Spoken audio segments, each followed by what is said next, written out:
I don't think I told you, these guys can live into their 20s, so they can get quite old. We keep them grouped by age and sex. Over here, I'm going to have her pan around. This is what I call our fraternity house. This is where the young men live before they become adults. So we keep them together because males do have a tendency to maybe fight each other.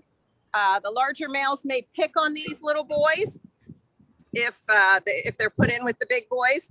But we have one kind of uncle father figure, and he kind of keeps them in line. Here, this is him right here. He tells them how to be good men. So he's a very, very kind soul, and he takes care of these boys. So once these boys are full size, and full size is about 150 pounds average, then they'll go in with the adult males. The females and the males are about the same size. Sometimes we even have girls that are a lot bigger than our boys. So it doesn't really matter what sex they are.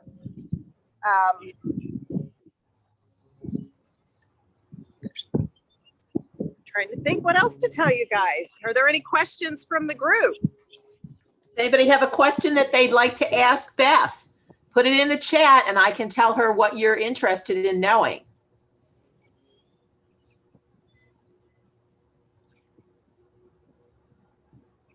So these little guys are about 7 months. They stay with their mothers and nurse for about 6 months.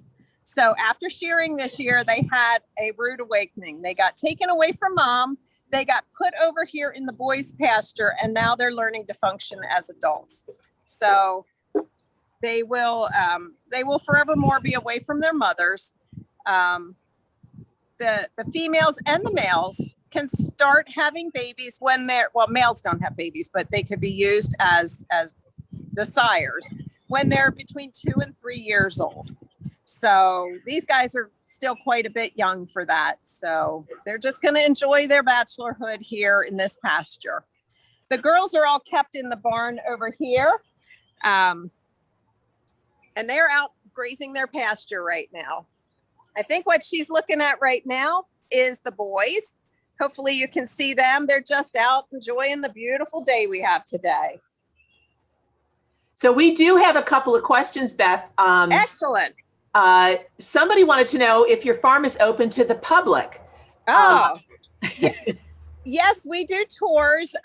We have to schedule that as an appointment because my work schedule and my husband's work schedule, we're not here all the time. But we can probably get that information posted for you on the website someplace so that you know how to contact me. Great. Also, they wanted to know if you sell your yarn. Oh, yes, of course. That's actually how we finance the whole operation. I make the yarn, and then we have a small store on site, and I also do fiber festivals and other things like that. So that definitely helps pay for the feed for the animals and everything else that goes with it. They want to know, how old is your oldest alpaca that you have right now? Oh, come, we can meet her. She's in the pen with us. And also they want to know if they sleep a lot. Not really. They relax. I don't see their eyes closed a whole lot. Sometimes they're down, they're just relaxing. This girl right here that's kind of sitting in the middle, yep, there, that is, her name's Pink, and I believe she is about 10 years old. And these other 3 gals that are in the pen with her are a daughter, a granddaughter, and a great-granddaughter. And wow. One of the little boys that we were looking at is a 5th generation, like a great-grandson. So, yes, they live into their 20s. So I think Pink has a few years to go yet. Her mother, who was 22, just passed this last year. So they can live well into their 20s. Cool. What do you feed them? That's one of the things that they wanted to know. Oh, we showed pictures of that early on, and then somebody ate it.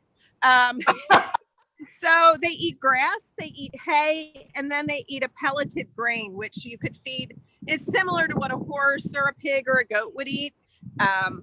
And they just love that particular feed because it has a little bit of molasses, and I think it tastes a lot like your breakfast cereal would taste, a little sugary, probably not great for you, but it's what they love best.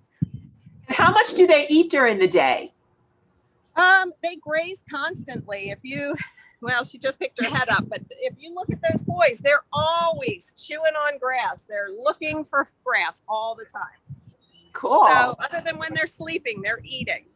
And if we don't have fresh grass, they'll eat hay. Do they ever have more than one baby at a time? They can, very, very occasionally. Not often. I have one friend who has had twins, and her twins did quite well, but very, very rare. Okay, good. Just checking here. I think that's a lot of the questions that we have answered here that they asked. But that was great. Some really good information, Beth. Thanks for sharing this and answering our questions.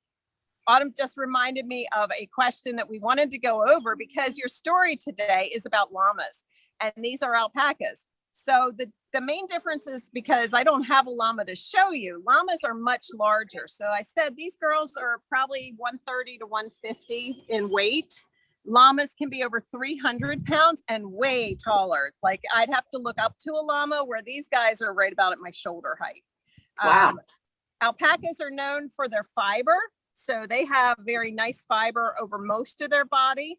Llamas have decent fiber. They can have decent fiber, but it's too coated. So they have to separate out part of it that isn't what you'd want to wear. So they're not known as much for their fiber, but they're big. So they can be pack animals. You could take them hiking. They actually work as guards sometimes to protect the rest of your flock, whether it be sheep or alpacas or chickens or whatever. Alpacas do not guard anything. Maybe they guard their food, but that's about it.